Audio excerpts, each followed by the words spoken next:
Hej, og velkommen til den her mig, der sidder og tegner noget og snakker om noget. I dag synes jeg, vi skal snakke om noget så simpelt som fantasi og leg, og hvad der sker med os mennesker, når vi leger. Og hvorfor vi som mennesker altså hvorfor børn stopper med at lege, og hvorfor at det bliver set ned på som voksne at lege. Og for at gøre det lidt spændende, så har jeg faktisk tænkt mig, at vi tager udgangspunkt i en sang, som jeg hørte for nylig. Jeg har hørt den før. Det var en af mine yndlingssange, da jeg var barn. Og så ironisk nok glemte jeg den lidt, indtil min datter begyndte at synge den. Puff, den magiske drage, I kender den sikkert. Fordi det er bare sådan en sang, man kender. Og den fik mig til at tænke på alle de her tanker omkring leg, og det der med, at det barnlige syn på leg, og hvorfor voksne måske stopper med at lege og sådan nogle ting. Og det tænker jeg, vi skulle snakke lidt om. Og samtidig så vil jeg sidde og tegne. Måske skal jeg tegne. Jeg spiller noget solorollespil ved siden af ting. Og måske skal jeg prøve at tegne min nye karakter derfra. I hvert fald, velkommen til. Som sagt, vi tager udgangspunkt i Puff, den magiske drage.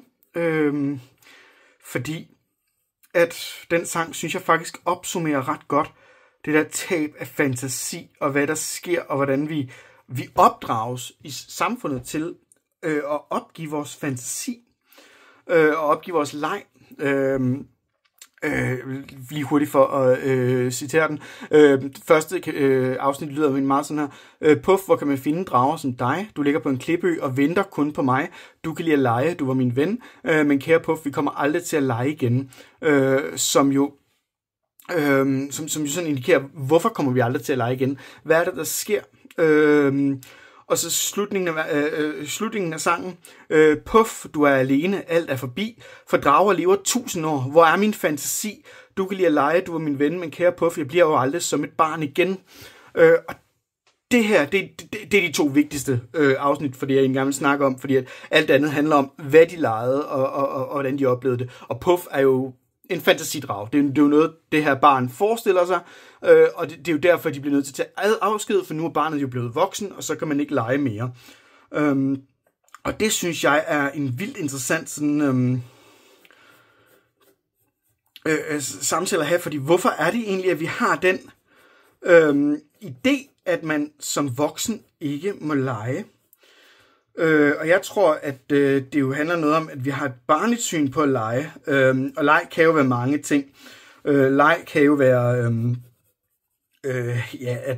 vi leger far, mor og børn, som en klassisk leg, børn har. Vi leger Spider-Man, whatever. Lige nu leger vi meget trold hjemme hos os. Alle de ting, som ligesom bliver nu laver vi et magisk univers, kalder man det i lejesprog, hvor vi træder ind i det her, og så lige pludselig påtager vi også nogle nye roller, og er dem, og har det sjovt med det. Og det er leg. Og det har vi sådan og du kan også gøre det med figurer, for eksempel en legetøjsfigur. Jeg har mine små rollespilsfigurer her, som jeg gør det med. Og det er sådan en underlig... Det er et helt fantastisk ting at kunne gøre. Man kan også se, at børn har det fedt med det, og de kommer i flow. Leg er indbegrebet af flow. Så de glemmer tid og rum, fordi de er i et nyt tid og rum. Og det synes jeg er vildt interessant, fordi at det giver ufattelig meget at kunne lege, og at alle undersøgelser viser også, eller mange undersøgelser viser også, at i det øjeblik børn stopper med at lege, bliver de dårligere til at lære. Så hvorfor er det egentlig, vi stopper at lege? Men det er simpelthen bare på grund af, at vi har en idé i vores kultur om, at voksne ikke må lege. Og den her idé er simpelthen så prævalent, har jeg lagt mærke til. Jeg drak lige noget kaffe, undskyld hvis jeg sludrede. At jeg simpelthen også bare har hørt, når jeg har været sammen med rollespillere, så har jeg nogle gange kommet til at kvalificere det, vi laver som leg. Og de er blevet så sure. Det er i hvert fald ikke leg, det vi laver. Det vi laver, det er et spil, og det er rollespil, og det er sådan en særlig ting, som voksne laver, hvor jeg bliver sådan, men det er jo også leg. Altså, det er det jo. spil er kvalificeret ved, at der er et regelsystem. Det er der i rollespil. Det kan vi ikke komme udenom. Men hvis vi kun spillede, så vil vi kun bruge rollesystemet. Og hvis vi spiller Dungeons & Dragons som et primært eksempel, så vil vi kun basically nærmest kun slås. Men når jeg oplever rollespilsgrupper, så er det, de mindst vil bruge tid på, det er faktisk at slås. De vil hellere have social encounters og experimental encounters, hvor vi opdager ting. Og det tænker jeg er vildt interessant, fordi det er der ikke særlig meget sådan system i spillet, der definerer. Tit og ofte handler det om at snakke og lege, man er nogle andre, eller lege er et bedste ord her, hvilket i sig selv er definitionen af rolleleje. Om du så leger, om man så leger far, mor og børn, hvor den ene er faren og den anden er moren, eller om du leger, at du er troldmanden Visnigur, som skal snakke med goblinen Gablibum, så er det stadigvæk det er leg. Eller rolleleg, som det jo hedder. Og rollespil er jo også sammenfatning af rolleleg og spil. Så det synes jeg er interessant, at vi har den sådan idé om, at man må helst ikke lege.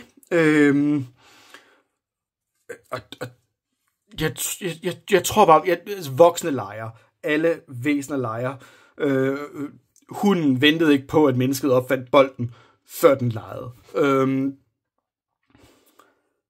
Så alle væsener leger, det er en del af vores natur, men som voksen menneske ser vi ned på det at lege, og det forstår jeg ikke, fordi det at lege er en så givende oplevelse og givende egenskaber kunne.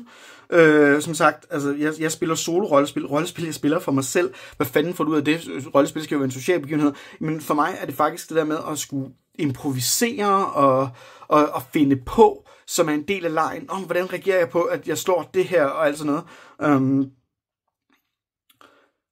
Og det samme med, når man leger. Altså, jeg leger relativt tit med min datter. Hun har Paw Patrol-figurer og Spider-Man-figurer og alt sådan noget. Og vi leger som sagt rigtig meget trold lige nu. Og det at kunne gå ind i rollen som trold er fantastisk. Fordi du kan få lov til at være noget andet. Og finde på ud fra nogle helt andre parametre. Legen basically er, at jeg skal prøve at spise min datter. Fordi jeg er trold, og hun er en lille kattekilling. Og så skal min partner beskytte katten. Og jeg som trold prøver altid på at argumentere, kan jeg ikke lige få en øreflip i egen voks? Eller, hvad med bare en lille næsetip i eget snot? Og lignende. Altså hvor jeg bruger min fantasi til at finde på sjove ord. Altså næsetip i eget snot. Og det er måske ord, som jeg ikke ville have fundet på selv, men fordi jeg påtager mig troldens rolle, så bliver det lige pludselig meget sådan, men det er sådan, trolden taler. Og det er noget, leg kan. Jeg tror også det der med, når man skriver bøger, medmindre man er meget teknisk omkring det, så tror jeg også, det på et eller andet plan for mange forfattere er leg. Og leg kan jo også godt, man behøver ikke at have figurer for at lege, eller agere en rolle. Leg kan også godt foregå inde i hovedet, jo ældre vi bliver. Børn gør det ikke så meget inde i hovedet, men efterhånden, som de begynder også at tegne, som jeg gør nu, så sker der også en form for leg inde i deres hoved. Og mange børn i starten, når de tegner handlingspræget, hvilket vil sige, at noget, der starter her, kan godt føre herhen og sådan nogle ting, og så siger vi, at vi gør det, og så tog han fat i det her, og så lavede de en streg for den ting, de har tegnet, til det menneske, de har tegnet, og sådan noget. Fordi de fortæller en historie, de er i gang med at lege en leg, imens de tegner.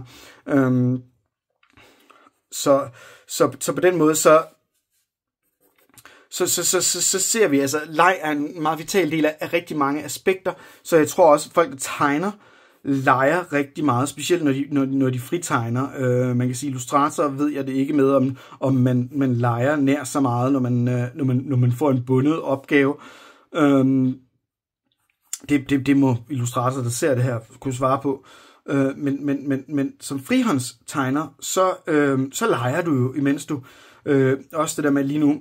Jeg har tænkt meget over, hvordan min karakter ser ud, og jeg har slået nogle random tables for at finde ud af det også. Men tøjet har jeg ikke som sådan tænkt over, så det er jo, altså der leger jeg meget, hvordan den her person går klædt. Jeg har spillet med ham en gang eller sådan noget. Og hvem han er, og hvordan det bliver til udtryk i hans måde at se ud på, og sådan noget, ikke? Så alt det er jo også leg. Og det bliver måske også set ned på, hvorfor sidder jeg nu her og bruger, jeg tænker, det bliver nok en halv times tid, på at sidde og tegne og snakke om leg. Er det ikke lidt åndssvagt? Skulle jeg ikke hellere lave noget fornuftigt? Og der igen, ordet fornuft er meget sådan interessant i forbindelse med leg, fordi at leg bliver tit set som det modsatte af fornuft. Og der tror jeg, at det farlige sker, fordi at hvorfor kan leg ikke være fornuftigt, eller hvorfor skal leg kvalificeres som ufornuftigt, noget tidsspilde? For så definerer vi også alt det, børn gør, som tidsspilde. Og det synes jeg igen også er stærkt problematisk, fordi det er det ikke. Og børn, som sagt, lærer ufattelig meget igennem leg. Og leg er en vital del af deres måde at forstå verden på, og lære at prøve ting af. Hvordan reagerer man i situationer? Hvordan reagerer jeg, hvis en trold kommer? Ikke at trolde er så udbredte, men trolden kan jo så blive metaforisk forstået for noget andet. Og det samme, når vi leger farmor og børn, eller mormor og børn, eller whatever, og kat. Det er jo, legen hedder farmor og børn, på grund af, at den er defineret i en meget patriarkalsk tid, ikke? Men det kan tage alle former, og det er jo også det, der er det fede. Specielt når børn leger og går på kompromis med hinanden i legen for at opretholde legen, så bliver det jo også lige pludselig, så sagde vi, at du var faren, og jeg var moren, og du var babyen, og så vil Peter også lige være med, så kan Peter faktisk også være moren, og så vil, og det er jo også en interessant dynamik at have i legen, det er, at legen også gør os kompromissøgende. Fordi at alle skal kunne have en plads i legen. Det at holde folk uden for legen betyder gerne, at du har en definition af legen. Og det er også derfor, at man som voksen bliver meget sådan, det er mit uha, og jeg holder ved mine idéer, og sådan nogle ting, og bliver meget dårlig til at spørge om hjælp, og sådan nogle ting, fordi at vi ikke har den der legende tilgang, hvor, hey, jeg har brug for inputs, kom med det, du skal også, det får vi også lige implementeret, og sådan nogle ting. Og så kan man snakke om, hvordan vi bliver dårligere til at hjælpe, eller lave produkter, der er egnet for minoriteter, for eksempel handicappede og sådan noget, fordi at vi glemmer legen, så vi glemmer at inkorporere de her mennesker, fordi vi kun ser det ud fra, hvordan virker det her for mig, fordi at det skal være effektivt, det skal være produktorienteret, det skal være, vi glemmer legen, og vi glemmer at se det fra forskellige synspunkter igennem legen.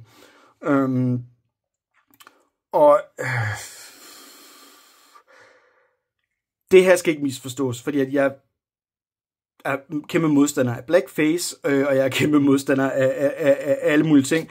Men det kan være en vigtig del nogle gange i en legende sekvens at sige, hvordan vil den her minoritet, for eksempel sorte mennesker, eller farvede mennesker, eller folk i kørestol, eller whatever, hvordan vil de tage imod det, jeg laver lige nu? Hvordan vil de læse det værk, jeg laver nu? Hvordan vil de tage imod den telefon, jeg har udviklet, hvis jeg har udviklet telefoner?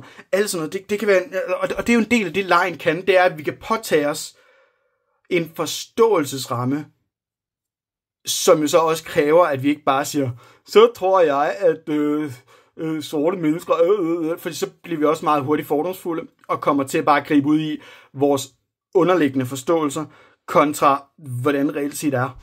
Så legen er jo også igen at invitere de her mennesker ind, og sige, hey, hvordan ser I det her? Hvordan kan vi finde ud af noget sammen? Alt samarbejde, alt godt samarbejde, vil virkelig nyde godt af, at vi har en legende tilgang til det. Men der kommer lidt på sporet egentlig. Det var egentlig bare for at definere, hvorfor at det er så vigtigt, at vi kan lege. Men jeg tror, at når den her sang er sådan et dejligt opgør med det der med at lege, ikke? Altså, Puff, hvor kan man, men kære Puff, vi kommer aldrig til at lege igen. Hvorfor ikke? Hvorfor gør I ikke det? Mennesker mister ikke evnen til at lege. Det er ikke noget, der sådan vitalt sker i os, at nu kan jeg ikke lege mere. Nu blev jeg 12. Bum, nu kan jeg ikke lege mere. Det sker ikke. Så der må være noget i vores kultur. Et eller andet, der siger, nu må jeg ikke lege mere, for nu... vi har alle sammen kendt et eller andet barn, eller selv været det barn, der sådan... Nu sælger jeg alle mit legetøj på et loppemarked, for nu må jeg ikke lege mere. Vi skal ikke hjem og lege. Vi skal hjem og så mangler man lige et ord, og så hænge ud, eller hvad man nu bruger nu om dagen. Ikke? Fordi vi har det her underlige opgør med leg, som bare er så fjollet, fordi leg er så basalt. Det er virkelig bare en del af, hvem vi er. Og vi får sådan en kæmpe stor, altså fordi vores verden er så produktorienteret omkring det, så får vi den her skyldfølelse, når vi leger. Har jeg virkelig brugt, altså som sagt, jeg spiller solrollespil, nogle gange kan det godt have den der, har jeg virkelig brugt 2 timer på at sidde og udforske den her dungeon. Hvor det sådan, ja, det har jeg. Og jeg havde det pisse fedt. Og måske har jeg endda lært noget. Måske har jeg fået nogle idéer til mine bøger. Måske har jeg fået nogle idéer til, når jeg spiller rollespil med andre. Alt sådan noget. Som vi vildt glemmer, at leg også er. Leg er indhentning af inspiration i ordets bredeste forstand. Og her, nu er jeg kunstner, jeg skriver bøger, jeg laver tegneserier og sådan noget. Men det er vigtigt at huske her, at leg ikke kun gælder den kreative klasse. Leg gælder alle. Det at kunne sætte sig ned og lege, kan også gavne alt muligt fra design af apps til whatever. Fordi vi får en legende tilgang, der siger, hvordan kan jeg prøve det her af? Hvordan kan det her give mening for mig og for andre?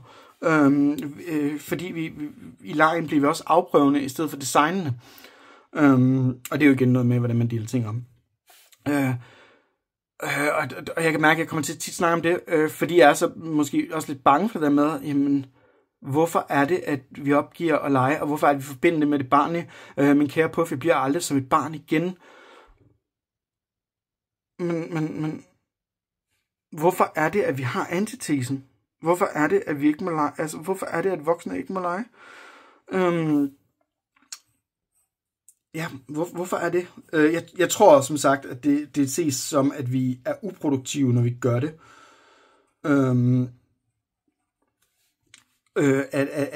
At vi ikke gavner noget. Du kunne have fundet kuren mod kræft, i stedet for at sidde og tegne her. Nu kan man sige, det ville jeg nok ikke have gjort, fordi at, så klog er jeg ikke på lige det felt. Men det er der forhåbentlig andre, der kan, og der er forhåbentlig også nogen, der måske igennem leg kan sige, hey, er det ikke sjovt, at når man gør det her, så sker der det? Kunne man måske prøve at undersøge, hvordan det vil have påvirkning, når man... Altså, det er jo igen det leg kan. Altså, man sidder der og leger, nå ja, sådan og sådan og sådan.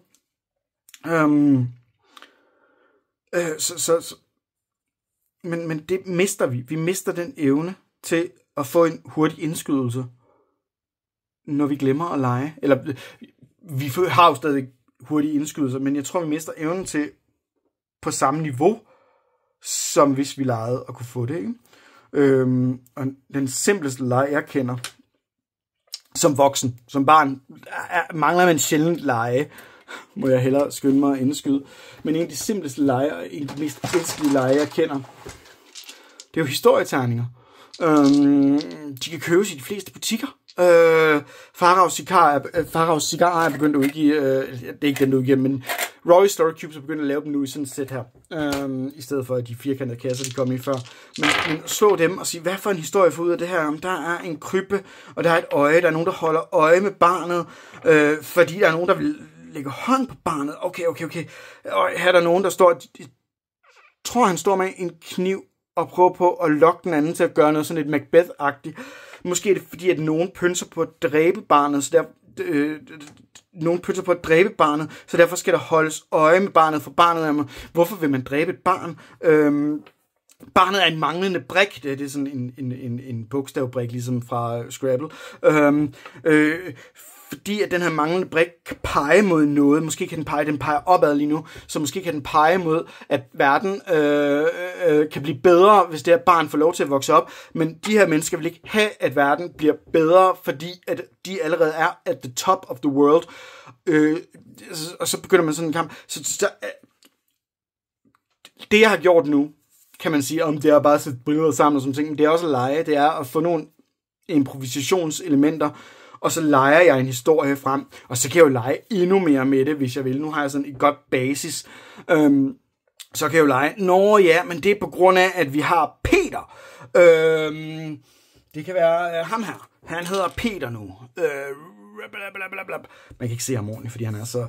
og Peter kan tage ud på eventyr og alt sådan noget, fordi at han skal beskytte det her barn. Peter skal beskytte det her barn, for barnet er stadig et barn, når historien er. Det er faktisk ret spændende, for normalt, når man snakker om frelserfigurer nu om dagen, så snakker man gerne om, at de er blevet voksne. Men hvad nu, hvis frelseren ikke er blevet voksne nu, men skal beskyttes imod alt det her ondskab og sådan nogle ting. Der er faktisk noget spændende, ikke? Så på den måde, igen, vi leger bare, fordi jeg sidder og finder på. Det her, det er også noget, man kan gøre sammen. Hvor man sidder, hvad kunne der så ske? Hvad nu hvis? Det er grundlæggende hvad nu hvis øvelse, ikke? Men man kan også gøre det så simpelt, og det er virkelig befriende. Kan man sige, at det er en historie, jeg vil skrive? Måske ikke. Men det er en historie, jeg lige har lavet. Det er noget, jeg har leget frem. Al leg er på en eller anden plan historie. Så kan man sige, at når jeg har leget troldeleje med mit barn 17 gange eller sådan noget, så det er stadigvæk den samme historie. Hvad er så pointen i det? Men så kan man også sige, at jeg har set filmen ECA i hvert fald 20-30 plus gange. Så der er jo en vis form for logik i det. At man gentager historier, fordi der er et eller andet i dem, man gerne vil gennembearbejde, ikke? Og det er også det fede ved leg, det er, at man må godt gentage sig. Altså igen, leg er ikke barnets domæne. Leg er ekstremt vigtigt for barnet for at kunne udvikle sig, men jeg tror også på, at det er lige så vigtigt for voksne for at kunne udvikle sig. Fordi det netop er så vitalt, og det sætter fri, og ny forskning indenfor det viser også, at det at kunne lege, det at kunne improvisere ud fra for eksempel terninger eller random tables. Nu viser jeg bare alt mit crap. Random tables er også et godt bud. Her har vi det 20 table, der laver et eventyr. Den er fra Shadow Dark, det rollespil, der hedder det. Og jeg har en D20 her, så nu prøver jeg at slå 2. Find 10. Jæger. Find jægeren. 17. I katakomberne. Okay, en jæger i katakomberne. Det er spændende. Hey, skal vi ikke prøve at kombinere den med de der, vi slog før med...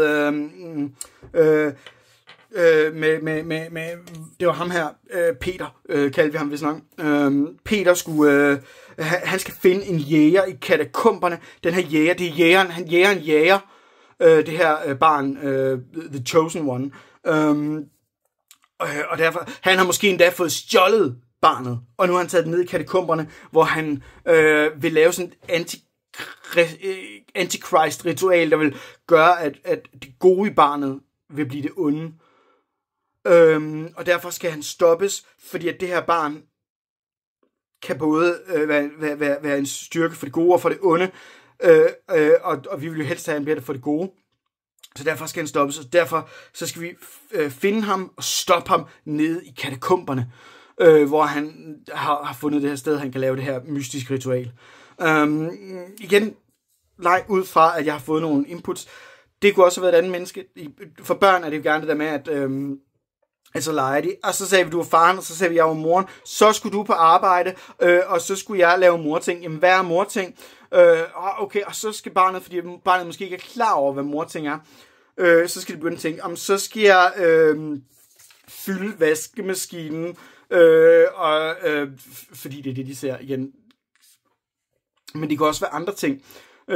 Vi er 2 mødre her hjemme i huset, og der er det meget interessant, at mit barn på et tidspunkt kiggede på mig. Vi er begge 2 forfattere. Og mit barn kiggede på mig, fordi jeg sagde, at den anden mor skal skrive bøger. Jeg skriver jo også bøger. Nej, du laver mad. Som en helt klart definitionsrolle, ikke? Nå, men altså forskellige parametre, ikke?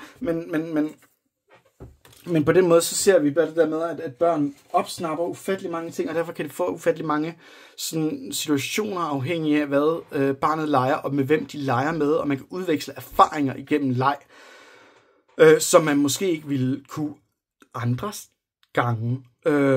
Fordi her, børn er meget sjældent fædre og mødre, fordi de er børn. Men det, at de påtager sig rollen, og på den måde udveksler erfaringer. Og min mor laver altid mad. Nå okay, men jeg har en mor, der skriver bøger. Okay, så det kan mødre også. Om jeg har faktisk en mor, der laver biler. Okay. Lige pludselig udvikler vi deres sådan, forståelsesramme for, hvor mange muligheder der er i verden igennem den her leg, som de måske ikke ville have haft normalt. Man kan godt have de der samtaler med, hvad laver jeres mor, som så bliver meget voksenstyret og sådan ting, men igennem legen kan de meget bedre sådan ligesom få det internaliseret, fordi at de påtager sig rollen mere end bare høre om det. Og de har en interesse i at påtage sig rollen, fordi at de jo gerne vil være med i legen. Så på den måde, så ser vi det meget igennem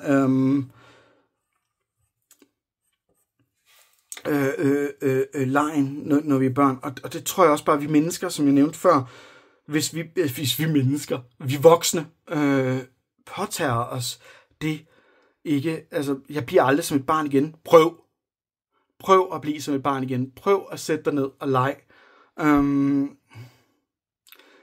Det føles rigtig, hvis du ikke har gjort det længe, så føles det rigtig ubehageligt. Det gør det. Det vil jeg gerne stå ved. Det føles rigtig ubehageligt at tage en plastikfigur op for sig selv.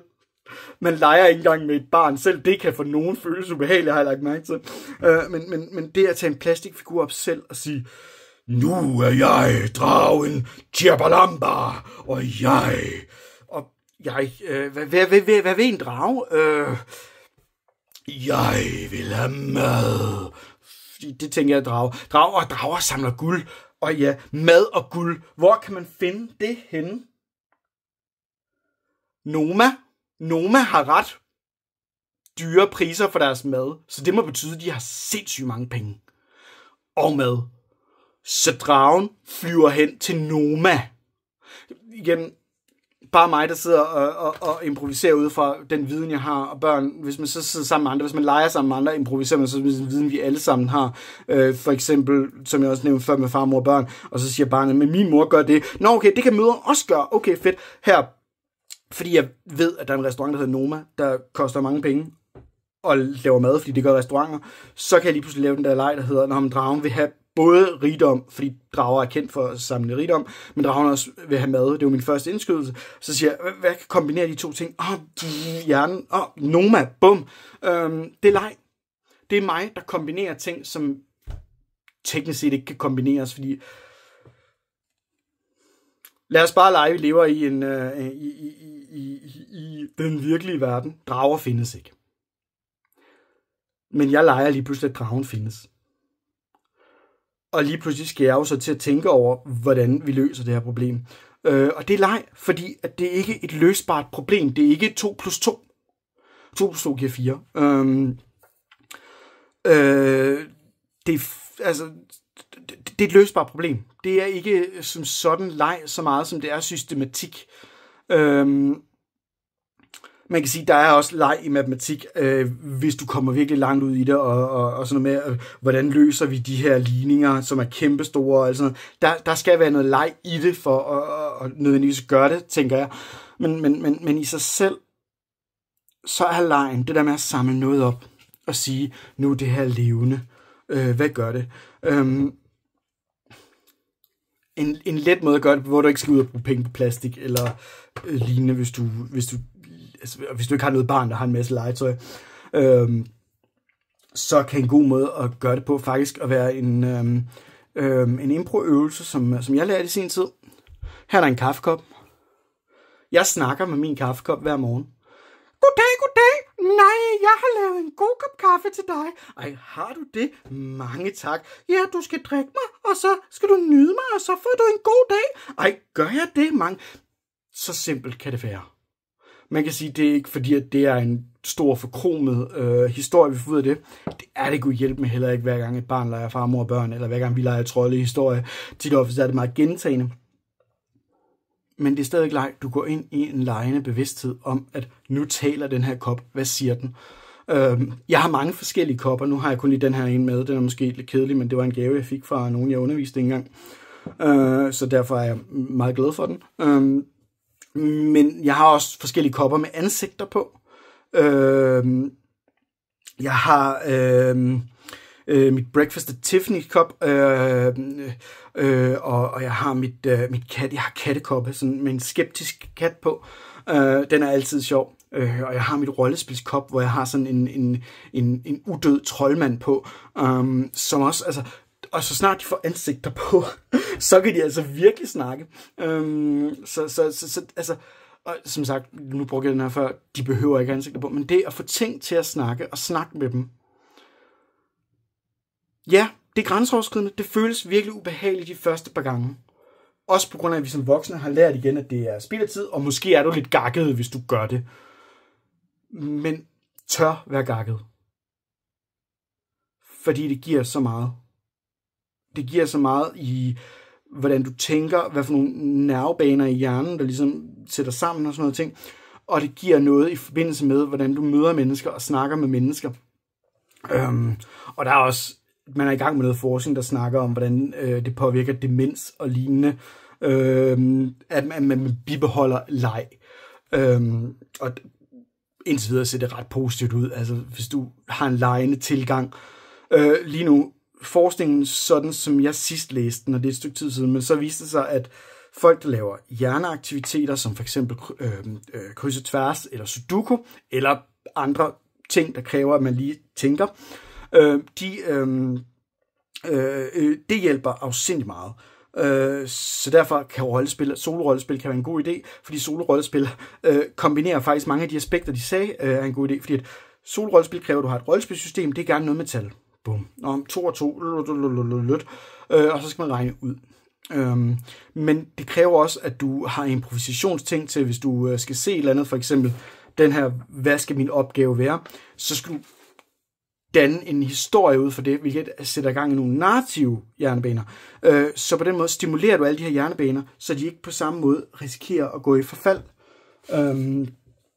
Så det skulle åbenbart, altså min oplevelse er, ikke oplevelse, det er jo ikke noget, jeg oplevede, jeg er ikke som sådan i risikogruppen lige nu, men i forhold til den forskning, jeg har læst, så krydser den alle de punkter af, man sagde var vigtige. Og det synes jeg er interessant. Men leg i sig selv skulle være en virkelig god måde at opretholde hjernens sådan aktivitet, ikke? Eller hjernens sundhed. Hjernen er jo sådan en del af vores krop, og benene holder vi ved lige, vi træner, hele vores krop holder vi jo stort set ved lige, vi træner og alt sådan noget. Men hjernen, der har vi sådan en idé om, at den måde, vi stimulerer den på, det er ved at læse.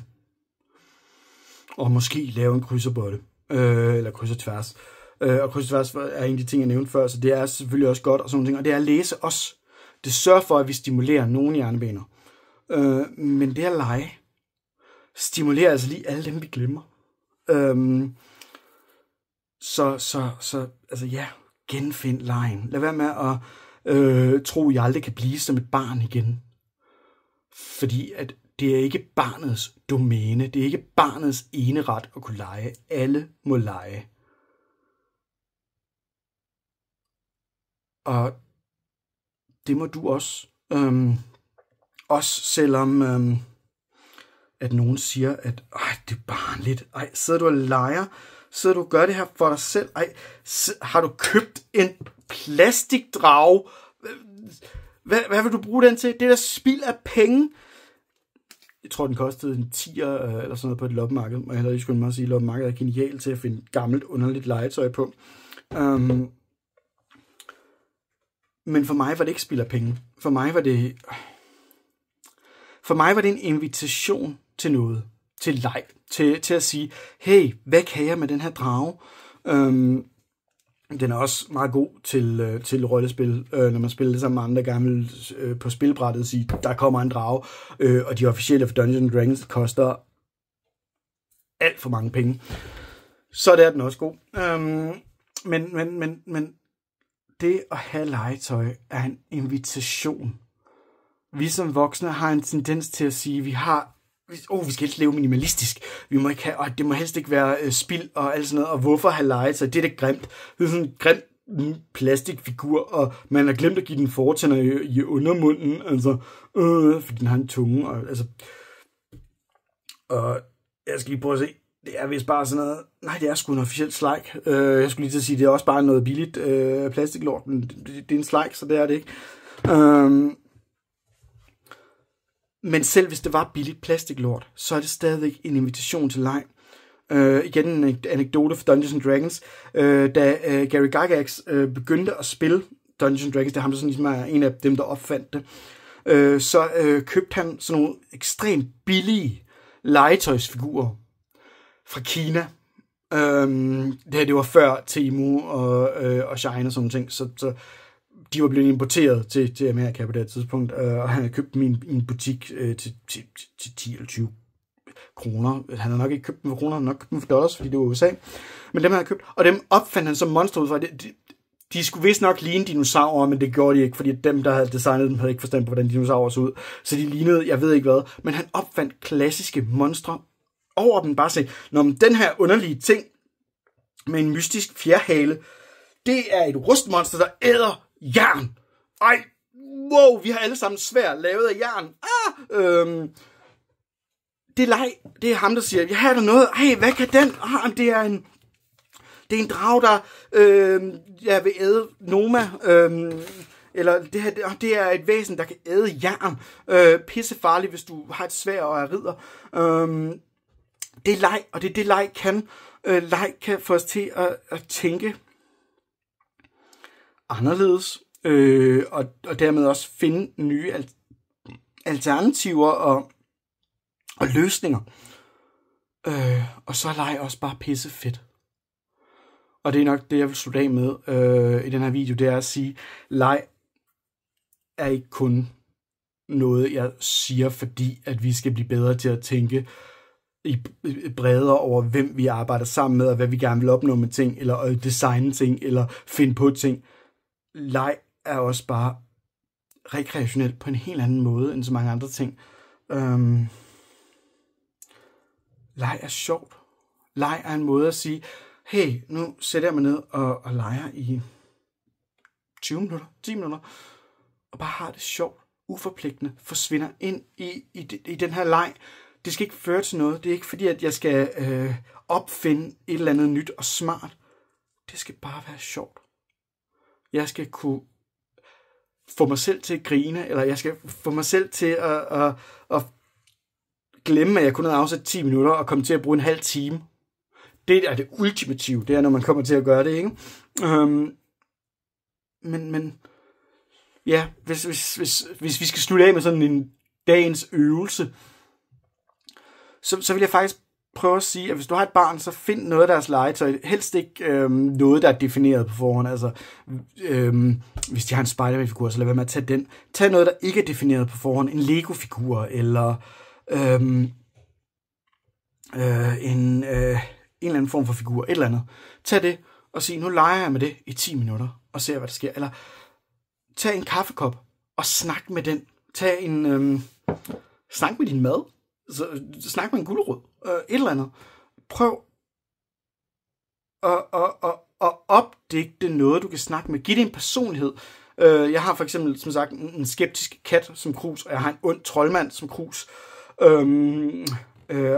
det kan godt, altså det kan godt være nogle meget, meget sjove samtaler, man har nogle gange. Ikke? Men prøv at opdigte en personlighed. Sige, er den sur? Er den glad? Er den ked af det? Prøv at forestille dig at drikke kaffe af en ked af det kop. Og så prøv at sige, hvordan kan jeg løse, at du er ked af det? Jeg vil gerne gøre dig glad. Nå, men det kan være, hvis du drikker min kaffe, så bliver jeg rigtig glad, for jeg er så vand til kold kaffe i kruset. Ej, så skal jeg nok drikke din kaffe, lille ven. Prøv her. Break out of the comfort zone. Prøv at lege. Sig til dig selv, du må gerne. Der er ikke nogen, der kommer til at grine af dig. Og hvis de gør, så grine med. For det er også det, leg kan. Ja, jeg blev slet ikke færdig med min tegning, fordi jeg kom til at snakke så meget. Det er også meget et test lige i øjeblikket, for at finde ud af, hvordan den her form virker, fordi jeg godt kan lide at snakke og lave ting. Men det kan godt være, at jeg næste gang bare finder en masse tabeller og sådan noget frem, vi kan bruge, og terninger og sådan noget, og så snakker ud for det. Men det her det er jo bare sådan en primer om, at alle kan lege. Der er også, det er, for at vende tilbage til Puff, den bliver ved med at sådan, Puff, du er alene, alt er forbi, for drager lever 1000 år, hvor er min fantasi? Men den er ikke død. Fantasien dør ikke, når du bliver 12. Fantasien er der stadigvæk, det er også det, forfatter lever højt på. Så prøv.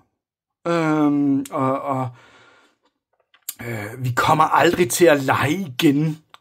Kære Puff, vi kommer aldrig til at lege igen. Det er din beslutning. Det er din beslutning. Det er dig, der har besluttet for, at nu må du ikke lege mere. Fantasi forsvinder ikke. Fantasi skal stimuleres, og det kan være rigtig, rigtig svært. Og problemet er, at når vi så beslutter os for at blive voksne, så forsvinder fantasien, fordi vi ikke træner den. Det er en muskel, der skal trænes, ligesom alt muligt andet. Hvis jeg holder op med at træne mine arme, så bliver jeg automatisk svagere i armene. Fantasien bliver også svagere, hvis du ikke bruger den. Og det er også derfor, det kan føles ubehageligt at bruge i starten, når man ikke har brugt den i rigtig lang tid. Men tro mig, det er det værd. I kommer til at lege igen, hvis du vil have det.